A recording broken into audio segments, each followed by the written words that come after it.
Disney Channel is on a roll right now. They've got two amazing cartoons with two very similar premises. Wait, is this 2020 or 2015? Cause I swear we've been here before.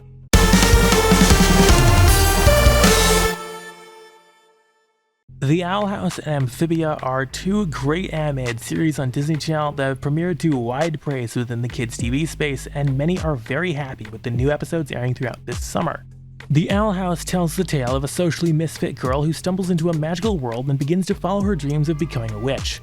Amphibia explores a self-centered girl who ends up magically transported to a marshy land of anthropomorphic frogs as she begins to discover what true friendship really means.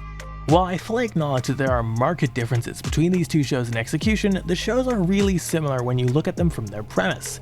And from that vantage point is where my comparison begins. Not to each other, mind you, but to a recent piece of Disney programming history that, with context, I now find concerning.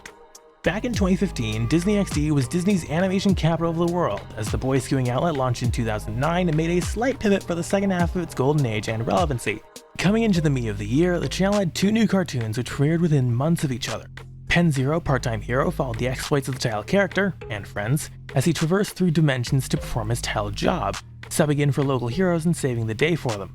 Star vs. the Forces of Evil explored the misadventures of a magical princess from another dimension, as she learns to use her magic wand to protect that royal birthright from falling into the wrong hands and cause some mishaps in an assortment of dimensions along the way. Now again, while those shows diverged plenty from their premises, it's not the premises I'm talking about here. My concern stems from how those shows were treated by their network. The tendency for history to repeat itself may strike again. Both shows started off with relatively equal levels of hype and appeal, but as their series went on, a clear favorite began to emerge from the two. Star went on to much wider acclaim and received, or in some eyes was dragged out through, 4 long seasons, although it's widely agreed later portions of the show aren't as good. Pen-Zero, by contrast, did fine in its first season, but its second season, rushed in both its airing schedule and narrative development, would be its last, and may see it as an underrated and underappreciated gem from the period. So what does this mean for Amphibia and the Owl House, and if history is indeed threatening to repeat itself, who is who in the equation?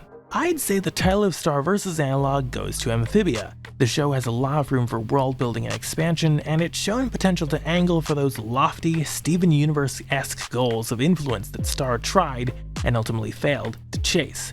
The Owl House, while it still has plenty of room to sprawl itself, is more structured and straightforward, and thus presently I'd argue it's in the same boat Pen-Zero was during its first season.